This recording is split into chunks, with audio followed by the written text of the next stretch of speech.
So thank you all for coming today. We have a very interesting panel to talk about the election and politics, and I'll introduce them briefly. Most of you are very familiar with them, and then we'll get into questions, and then we'll have time for questions from those of you who are here.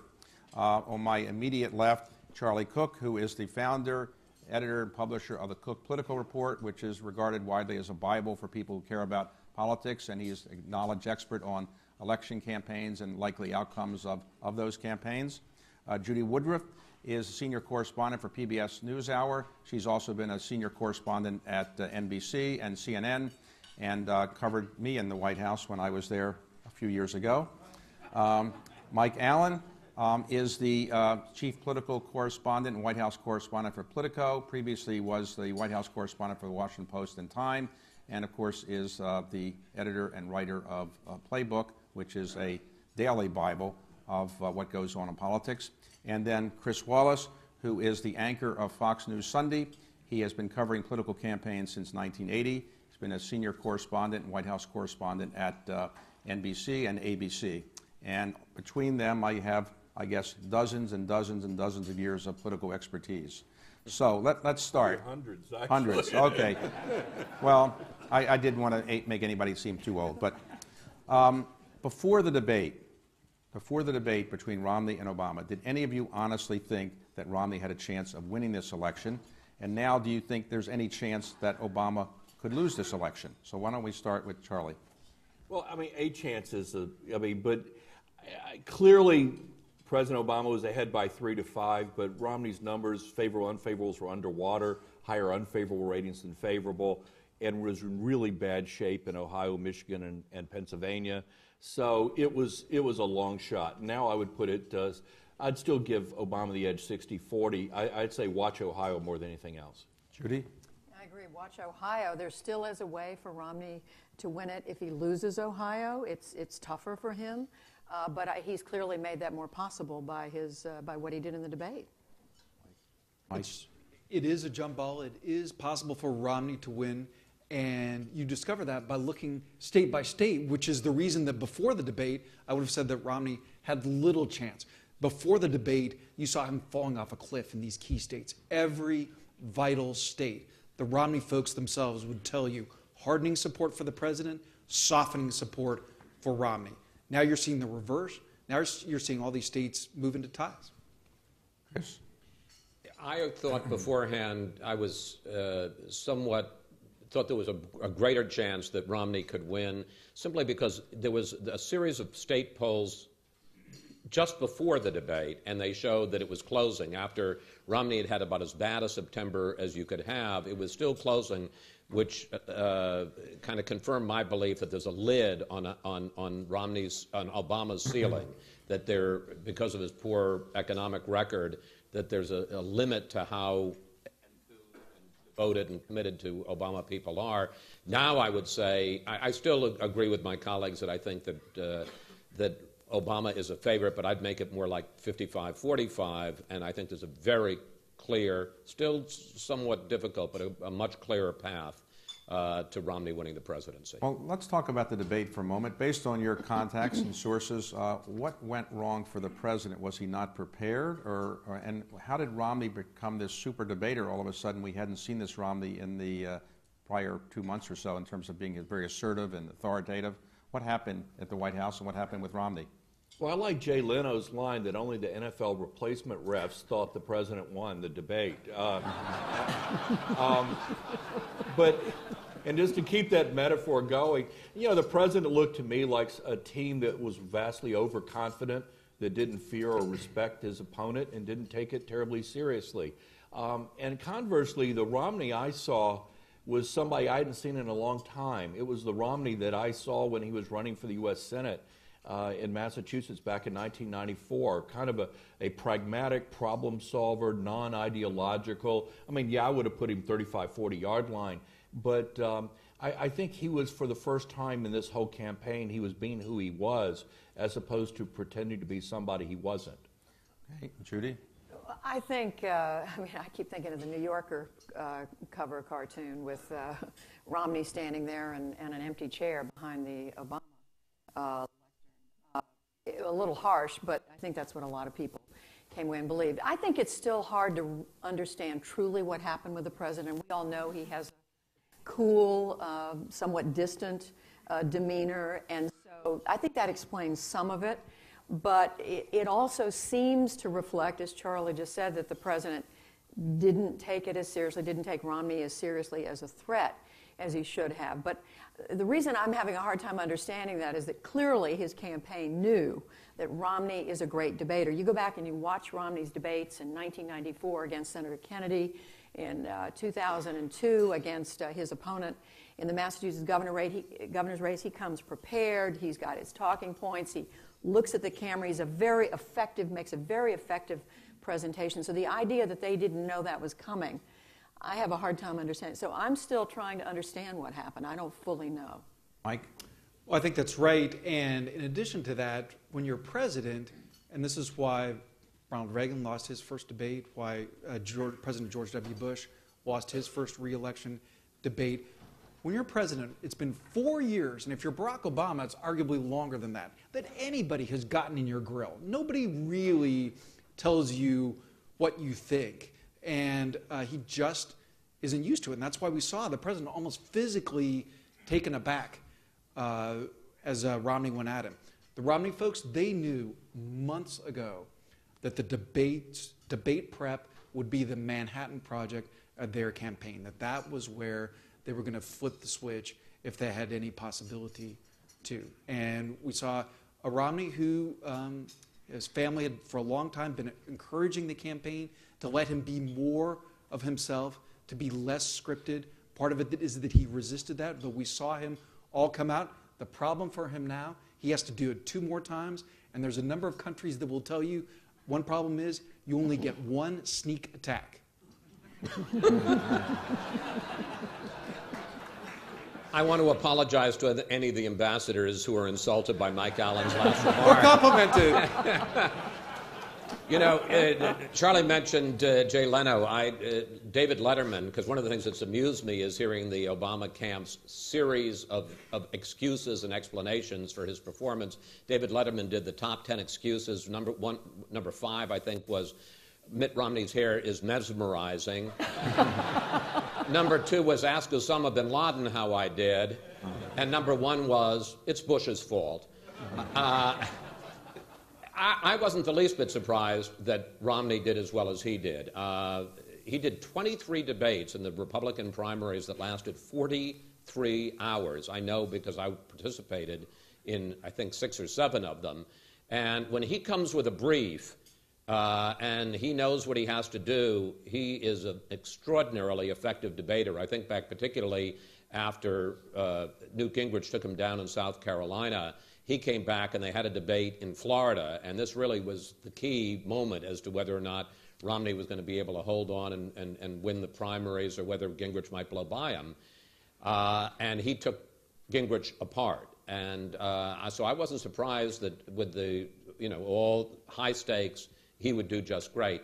I can't say I was all that surprised by Obama. I was surprised he did as badly as he did, but it reminded me so much in 2004. I was in the room at the first Kerry-George W. Bush debate and in Coral Gables, Florida, and it was exactly the same thing. Kerry came really prepared, was tremendously effective, and Bush looked like he wanted to be anywhere else. This was the famous debate where he was talking about Saddam Hussein, and Kerry said, but Saddam Hussein didn't attack us on 9/11. It was al-Qaeda. It was bin Laden. And Bush said, I knew that. I knew that it was bin Laden. I think that, one, no matter how hard they're told to prepare, as Mike said, they are not used to, as president, somebody talking to them like that in public or in private. I think also they're so used to dealing with the world's problems that the idea that they're going to have to sit there and sing for their supper and have another job interview somehow feels beneath them. And no matter how often they're told by their advisors, yeah, but that's the deal, they don't get it through their head. So, Mike? And may I quickly underscore a point that Chris made about Romney's preparation. We were up in Boston a month ago, and he had done 5 mock debates in 48 hours. That was a month out. Something else we saw, and the reason that Romney was so good, something that has been underappreciated is the rising influence of Senator Rob Portman, Republican of Ohio, who was brought in to play the role of Obama, but has become a much broader advisor. He really, we've heard about how the president, Romney's a little lonely on the trail, and Portman has sort of filled that. And it gave him a lot of confidence, and he's now become a big advisor on messaging, stagecraft, and we saw that whole package coming together at the debate. But is there any regret by Romney he didn't pick Portman as vice president? And is the selection by Ryan a help or a hindrance to the ticket? Why don't you ask us in 12 hours? Well, okay. So, well, today, why did Romney pick Ryan? It wasn't somebody that many people thought would be picked, and Portman was thought to be maybe the favored candidate because he was from Ohio. And it was someone that no one inside wanted to pick. The only person at the top of the Romney organization who wanted to pick Paul Ryan was Mitt Romney. And he picked Mitt Romney. He picked Paul Ryan for a simple reason. It's the same reason that he went to the Olympics when a lot of his advisors told him he shouldn't, and that is he wanted to. He runs his campaign. He's the CEO of the campaign. He is his own Karl Rove, and that's caused him a lot of problems. A business person will point out to you that he's the product, not the CEO, but that is how he set it up. They feel good about the Ryan choice now for the main reason that it gave Republicans excitement, which they desperately needed. But and this is Charlie's wheelhouse. If it causes them problem or costs them Florida, then it's an F. Well, I would put it a little differently. I don't disagree, but to me, Romney had had a really bad summer. He had had a bad trip to Europe. He came back. I think there was a real discomfort in terms of where the campaign was, where things were headed, and he wanted to shake things up, and he didn't feel like this was the time for a safe choice, like a Portman or a Pawlenty, and just sort of shake it up. Interestingly, I think there were two groups of people that were really excited about the pick of Paul Ryan. One was conservative Republicans, and the other was congressional Democrats. And congressional Democrats were, we can finally make the Ryan plan a big deal. I don't think it's ended up being that much of a positive or negative. It moved Romney's numbers up about 2 points nationally briefly and then dissipated. It closed things up a little in Wisconsin briefly and then kind of settled back down. And so I think it's actually been fairly neutral so far, but nobody was going to move the needle. I don't think Portman would have moved the needle in Ohio. I don't think Pawlenty would have been in Minnesota. I think that there's a... Yes. No, go ahead. I was just going to say I agree with Charlie that I think what clearly at that point in the campaign things had not been going so well. This was a way to excite the conservative base. You're going with somebody who conservatives had complete confidence in. He was the banner carrier for his budget plan and plan to tackle the entitlements, and this was a way to do it. But and I think it did momentarily create headaches for them, especially in Florida and places where seniors are important. But I think is there regret? No, I don't hear. You don't hear that from the campaign. If I can just add, Chris. I think there's a tension in the Romney campaign, and has been for some time, between some people who believe that he needs to run a safe campaign. He needs to run, and it's called sort of the referendum idea. This is a referendum on Barack Obama. All I have to do is indict his economic record and present myself as a credible alternative. And other people who want it to be a big campaign about big issues and two competing visions and more of a choice election. And this is one particular case, and I certainly agree with Mike in this, that this was a Romney decision, not a staff decision, that Romney wanted at that particular moment. And he's fluctuated back and forth, even after he was not particularly consistent. And I think you saw this in the debate, that to make it about bigger issues and competing visions for the country, and he wants to take us in this direction, and that's why this is a bad idea. And Ryan helps him make the bigger argument about where to take the country. Is the White House staff, when you talk to them privately, are they actually worried that they could lose this election, or they're not worried anymore? I think they're certainly more sobered about it than they were before. Although when you talk to them, they all say, we always knew this was going to tighten up. We always knew Florida was going to be tough. Virginia was going to be tough. I think they knew North Carolina was going to be maybe out of reach, but they're still certainly trying. Michelle Obama was just there a day or two ago. Before, unemployment's just dropped below 8%, and consumer confidence is up, and the market's up. But you go back 6 or 8 weeks ago, and prior to that, I think the Obama campaign, the White House, they were extremely aware that they had a very, very ugly economy, and that incumbents generally don't get reelected with these kinds of economies. So I think they were. In fact, to me, they have always come across as hungrier and more aggressive than the Romney campaign in almost every respect. And so I think they were ready for a fight from the get-go because they knew that this was so bad. Yeah. Which is what makes the debate so puzzling. That was him, not the campaign. That's right. The campaign has been hungry. They've been aggressive. Look at the advertising they've been running. It's really smart advertising. Who's really running the Obama campaign? Is that David Axelrod or David Plouffe or Obama? Who is really in charge of it? Who's really running the Romney campaign? Is the family now intervening, and are they running it, or who's running that campaign? Well, on the White House side, David Plouffe, who was the campaign manager in 2008, and when they were underdogs, brought them back. Now the senior advisor in the White House. What you hear is that he has pretty well the last word on most things, both in the campaign and the White House. Jim Messina, the campaign manager in Chicago, runs that vast organization day to day. On the Romney side, you have Romney, CEO, and when people look back at that campaign, whether he came from behind or whether he lost, like a big factor that people are going to look at is how a systems guy, how a brilliant business person could have created a campaign that has such fuzzy lines of accountability, such fuzzy lines of responsibility. You have this sort of campaign management planet, you have the strategy planet, you have the friends and family planet. And what people close to Governor Romney say is that was deliberate, that he likes having the last word. He likes having the old Boston hands give their view, the strategists give their view, and he be, as George W. Bush used to say, the decider. See? All right. Who do you think's running the campaigns? Well, I don't know today who's running the campaign, but the strategy, the messaging, the advertising was Stu Stevens, and to be honest, he's a nice guy, but frankly, I think it's been completely misguided from the first day. I mean, if this is a referendum, if this was going to be a referendum up or down on President Obama and the economy, there still was a threshold level of comfort and trust that people had to have in the alternative.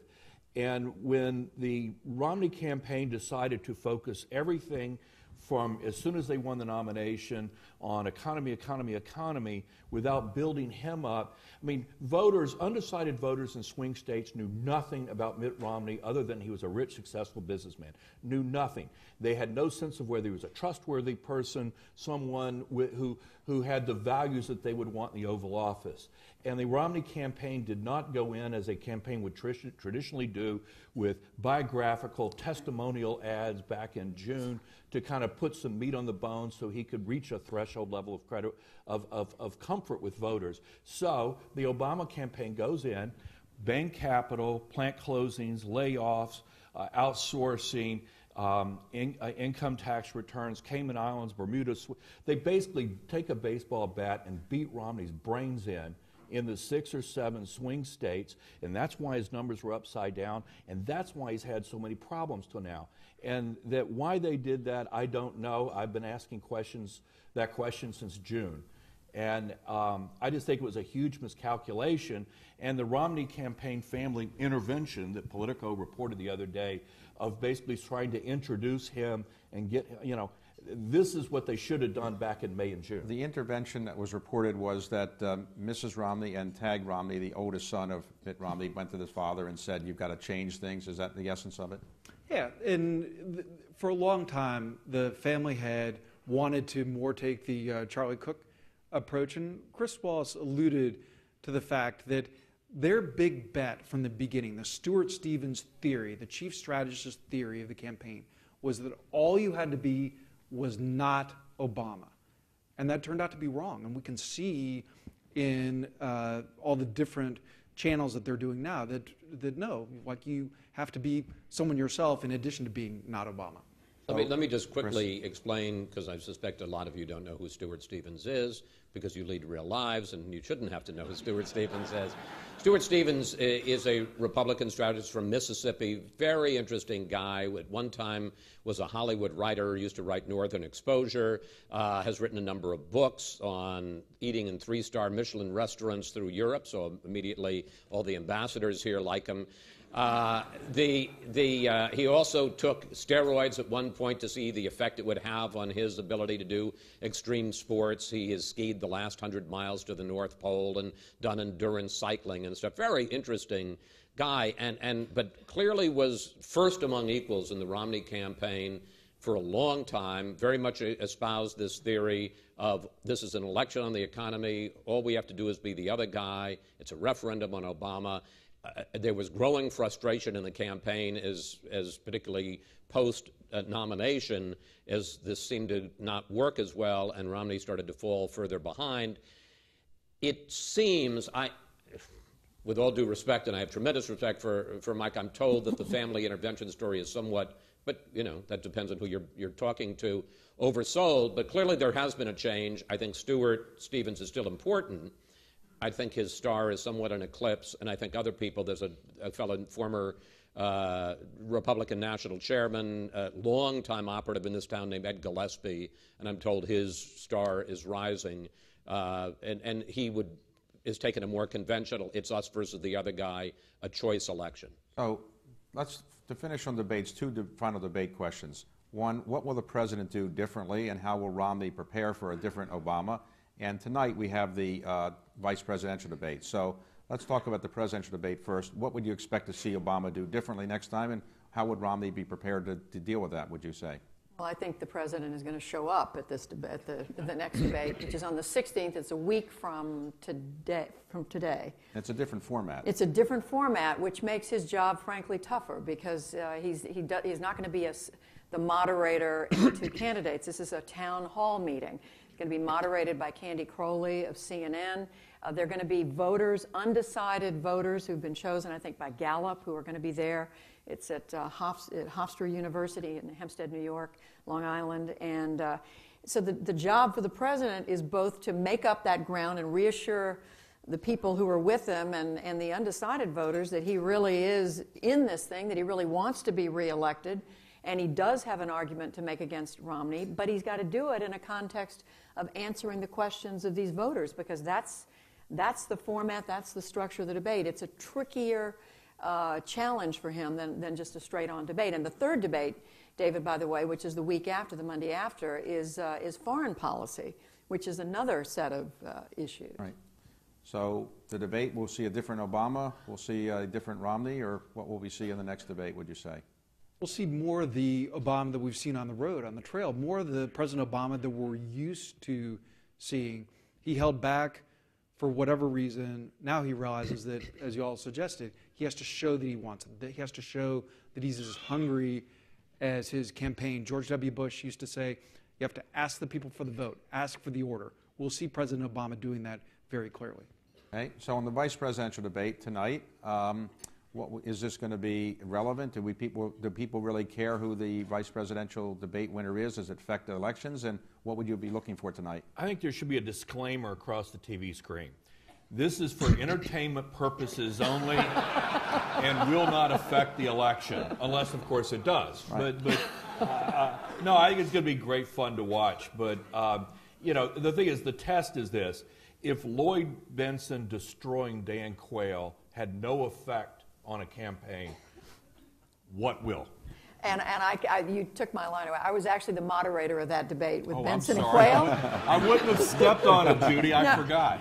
And as Charlie said, I mean, it was the memorable line. It made all the headlines the next day. It had no effect whatsoever on the outcome of that election. I think it's going to be fascinating, and I agree with Charlie, probably more for entertainment than its impact on the campaign. But these guys couldn't be less alike. I mean, Joe Biden is almost 70. He is a classic, old-school, liberal politician. Paul Ryan is 42 years old. He is the new, young gun, conservative, policy-want politician. It's a Martian and a moon man. And I think it'll be enormously entertaining to watch. I wouldn't just write off that it's going to have no impact. First of all, I mean, you're going to get, let's say it's even smaller than the last one. Interestingly enough, looking back, Palin-Biden got a bigger audience than the first Obama-McCain debate, just because people were so fascinated with Sarah Palin. This probably will not get 67 million people. Let's say it gets 40 million or 50 million. It's still a lot of eyeballs.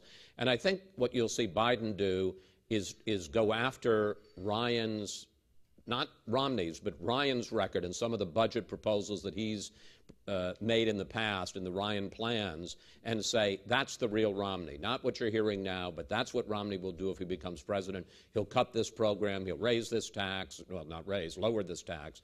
And it'll be interesting to watch how Ryan pivots off that and says, no, those were my ideas, and then tries to go on offense and say, basically, your ideas don't work, and that's why the economy is where it is. So let's talk a moment about the Senate and the House. So the Senate is now controlled by the Democrats, and the Republicans have tried for some time to pick up enough seats to gain control. Charlie, you're the expert in this. Will the Republicans gain control of the Senate, and what is the likelihood of that? A year and a half ago, I would have said 60-70% chance of Republicans taking a majority. Now I'd put it down maybe around 40, something like that. They've had some bad breaks. The Olympia Snow retirement, Todd Aiken in Missouri deciding to become a biology instructor. You know, some places where Republicans had some great candidates like Hawaii and New Mexico that haven't done as well as expected. Florida's a disappointment. But right now, Democrats have 53 seats, Republicans have 47. So Republicans need a 3-seat net gain if they win the presidency, and Vice President Paul Ryan would break the tie, 4 seats if they don't.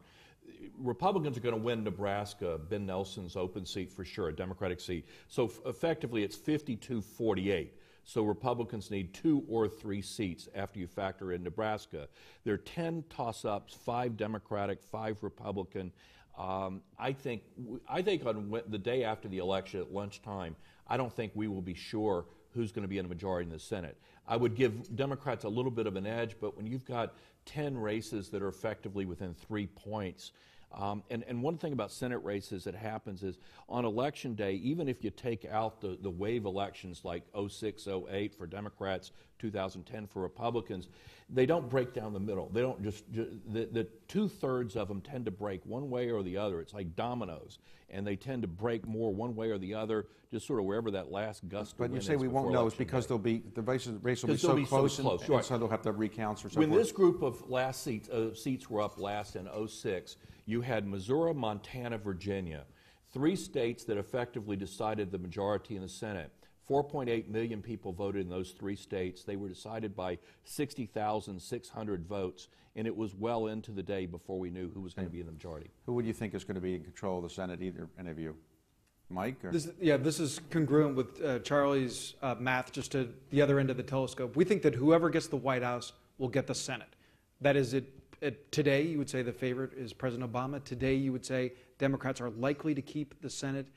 If Governor Romney, who has a very narrow path when you look state by state, if Governor Romney wins the presidency, that will mean that there's a wave behind him, that there's some lift to him, and that will bring in a couple of these Senate candidates enough to put them one over. Okay, Chris? Well, just so you understand, Charlie Cook has forgotten more about these Senate races than I ever knew.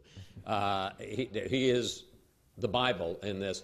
One of the reasons that people beforehand, a year ago, 6 months ago, thought that the Republicans were so sure, as he pointed out, 2006 was a wave election, and Democrats won in a lot of places like Montana that you wouldn't expect them to win. And so as they went in, and correct me if I'm wrong, the Democrats were defending 23 seats and the Republicans only 10.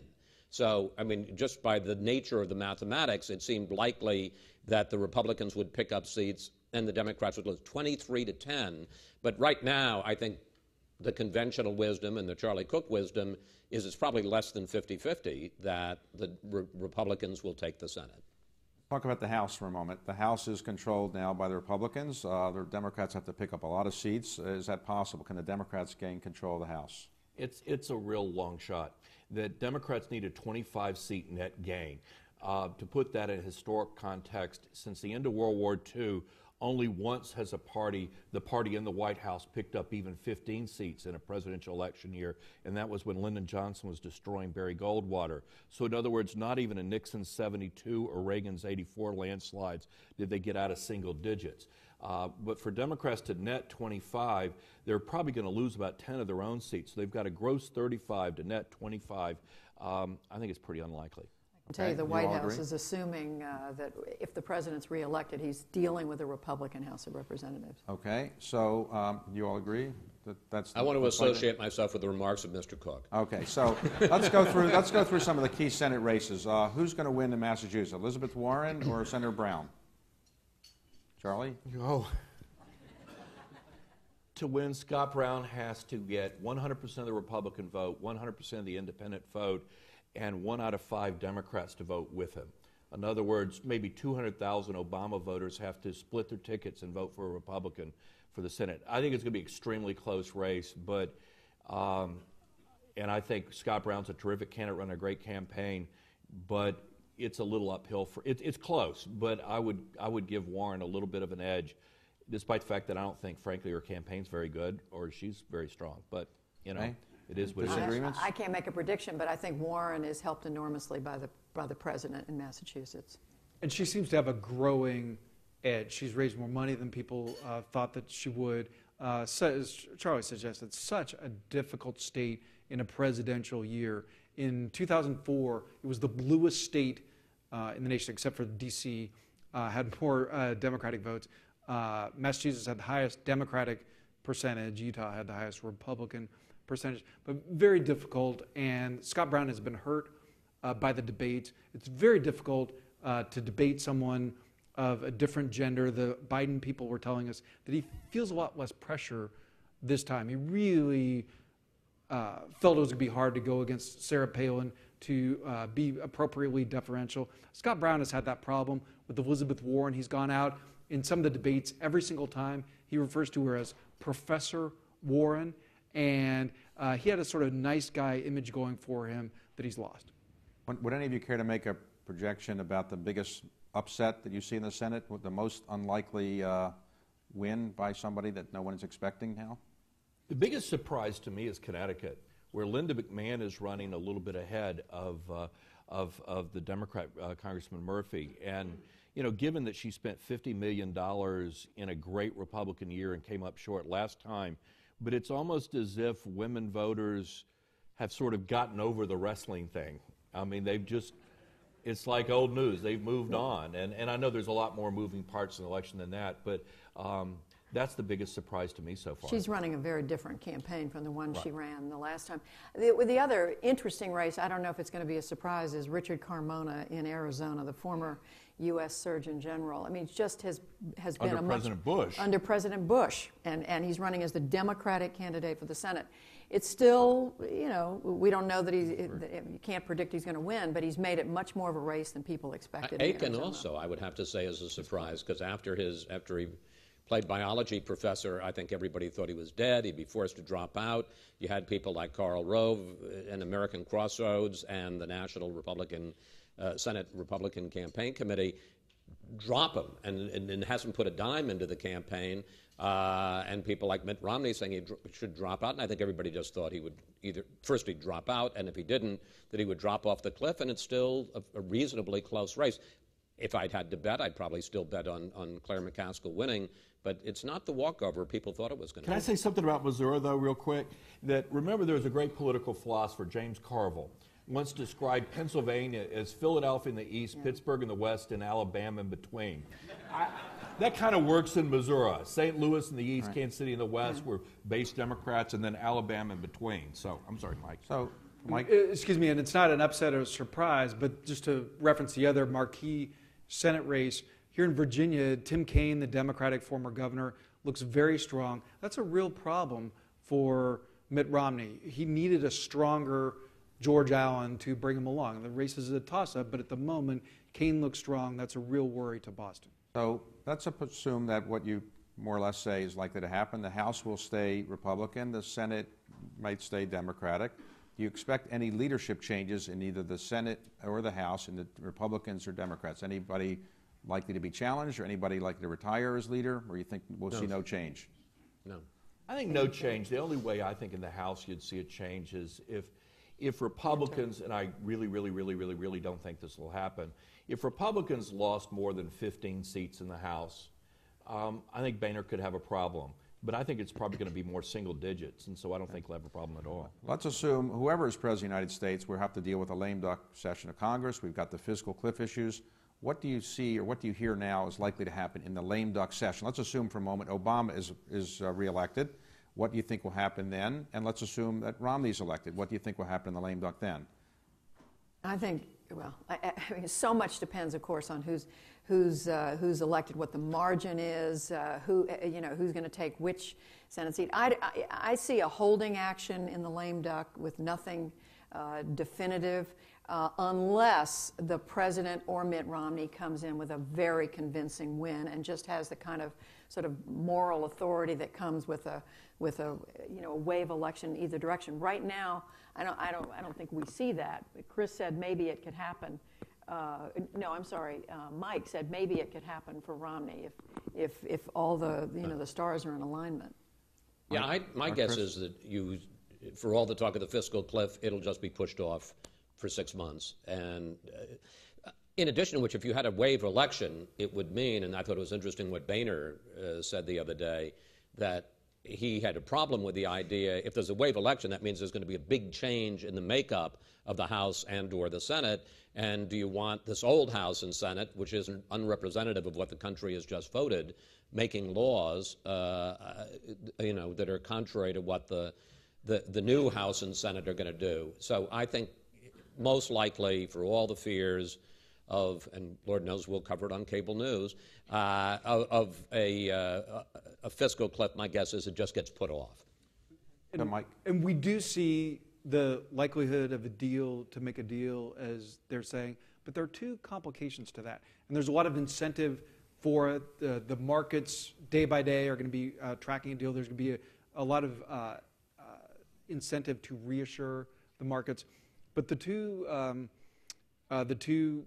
impediments to that, one, the White House intends to play real hardball on the top rates. They feel that by putting it off, they lose their leverage. They do not plan to just extend all that, punt all that. There's going to be a fight over that. And second, if President Obama wins, a real factor is going to be Paul Ryan is going to be back in the House, at least for a while, and he probably will be running for president in 2016. And if Paul Ryan is back, he's running for president, he is not going to want to make a deal that's seen as raising revenue, raising taxes. And the conservatives listen to him. And so that's another hurdle to this deal to make a deal. Well, that's important. Go ahead, Judy. I just want to make one quick. There is pressure, though, on both sides to come together somehow. This so-called gang of 6 senators, 3 Republicans, 3 Democrats. They've been meeting the last few days at Mount Vernon. They've been joined by a few other members of the Senate, Republicans and Democrats. There is pressure to get something done. They know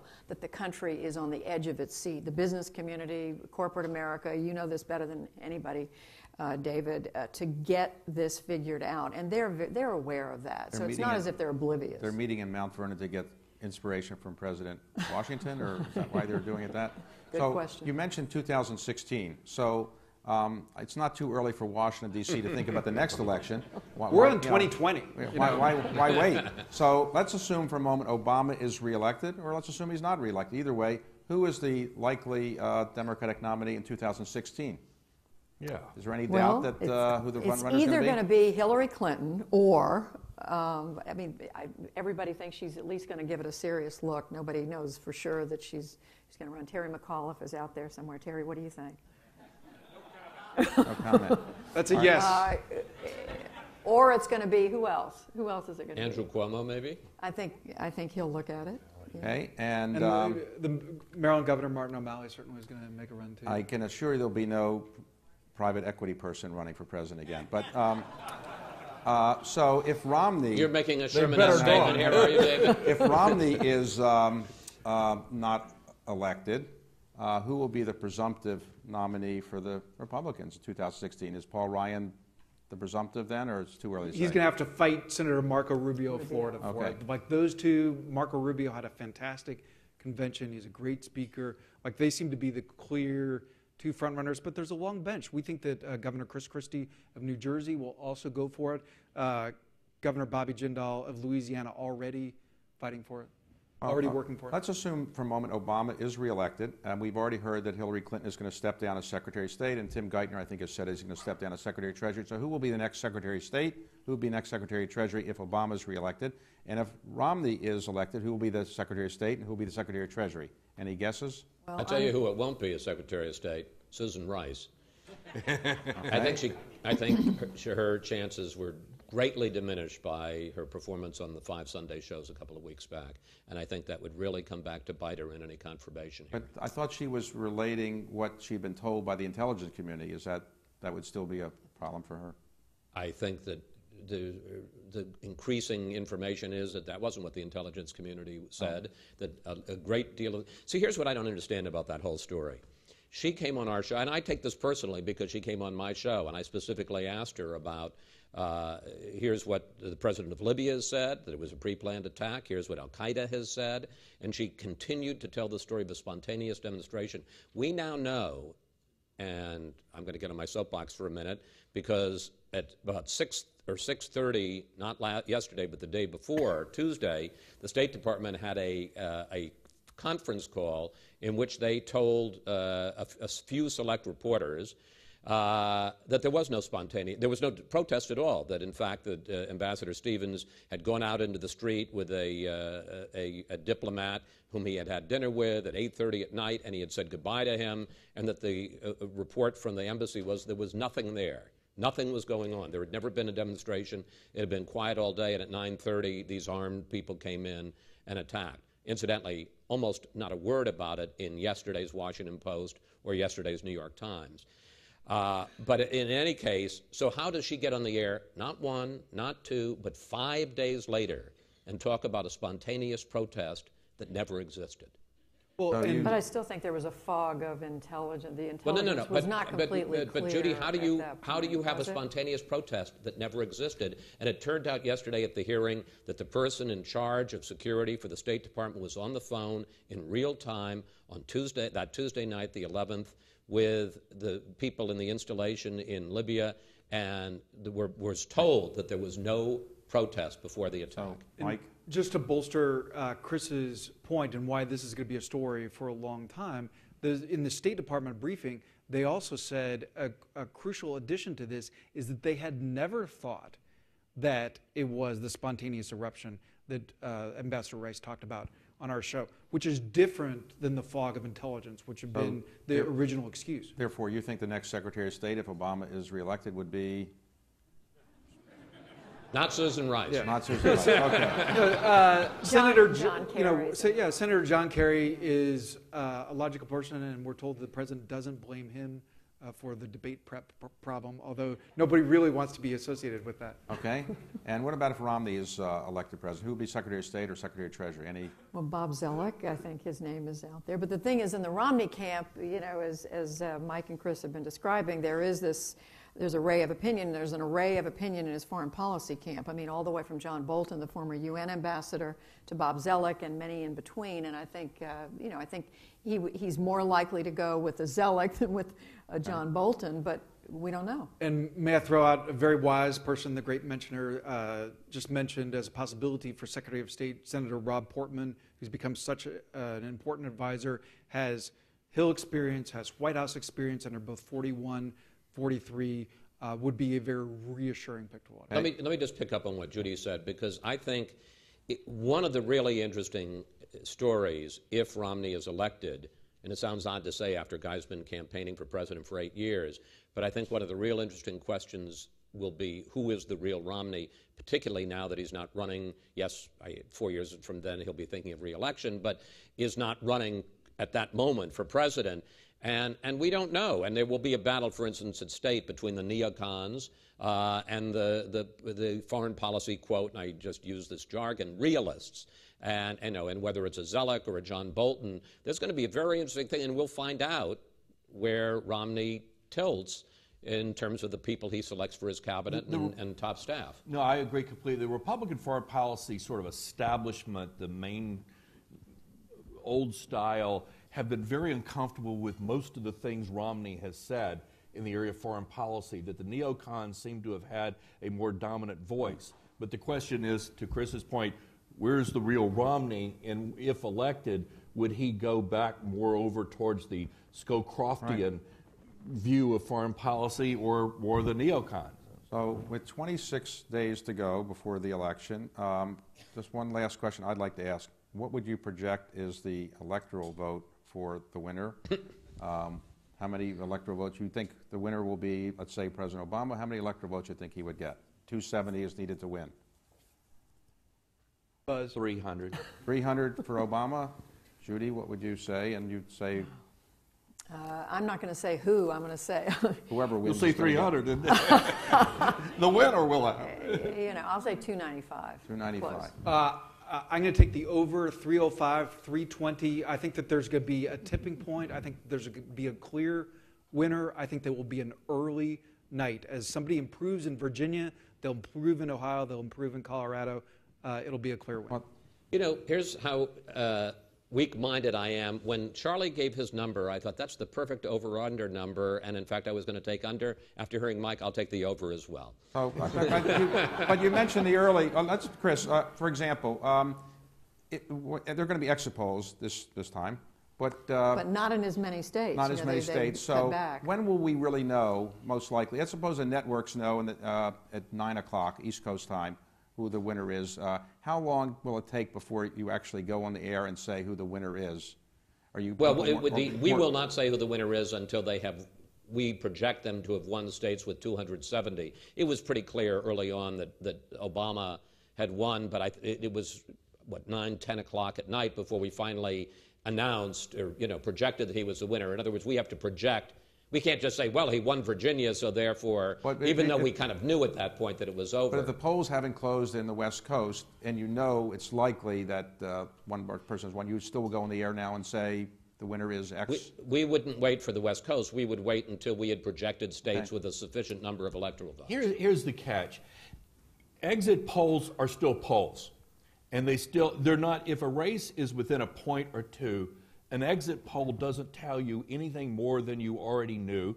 And with up to 40% of people voting early, therefore not in the exit poll, so they have to take a regular telephone poll to try to figure out who the early voters went for, that for states within a point or two or three, you got to wait for real votes. So it's going to be later on, I think. I have time for just one or two questions. Whoever raises their hand first can have one.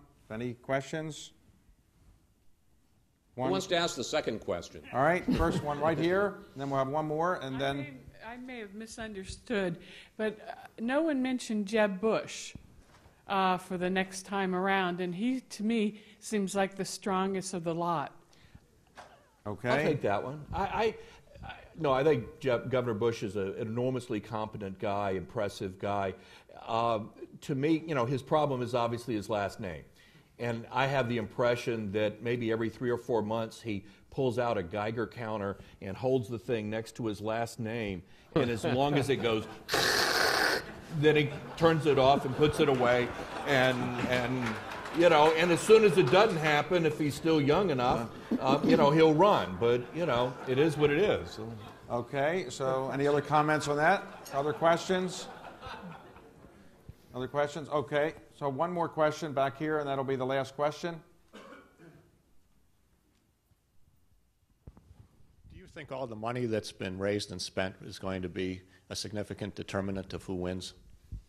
I don't. I think it raises a whole other question about, do we want money to be that big a factor in American politics, whether it determines the outcome or not? I think it's a much bigger factor in the Senate and the congressional races, where money can completely tilt the outcome because the folks running are just not as well known. I think in the presidential, there are just so many other factors at play. It's not that money isn't important at all. I just don't think it's the most important. There's one place where I think money isn't going to be a factor. I don't think money will be a factor between now and Election Day, because they are going to have, both sides are going to have enough money to get their message out. And I'm talking exclusively about the presidential race. I do think there was a point where money was enormously important, and that was between April and August. And what happened basically, and it wasn't, I don't think, covered enough, is that Romney, to a very large degree, ran out of money. And because he had spent all his money in the primaries. And yes, there was a lot of super PAC money and things, but he really did not have a lot of money. And Obama had been sitting on this war chest, not as big as he had thought it was going to be, but still much bigger than Romney's.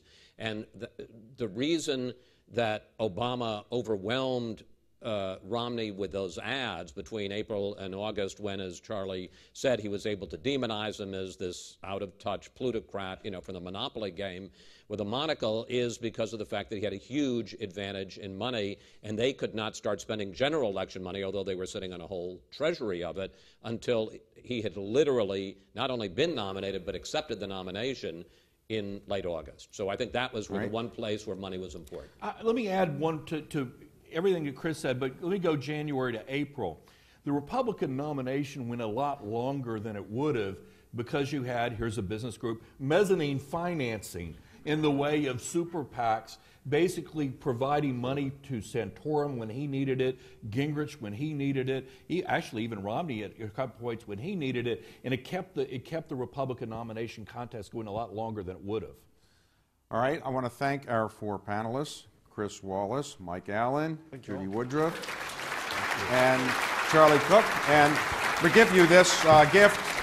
We have for each of you, we have the first map of the District of Columbia, and we'll have one for each of you. We'll send to your office. Cool.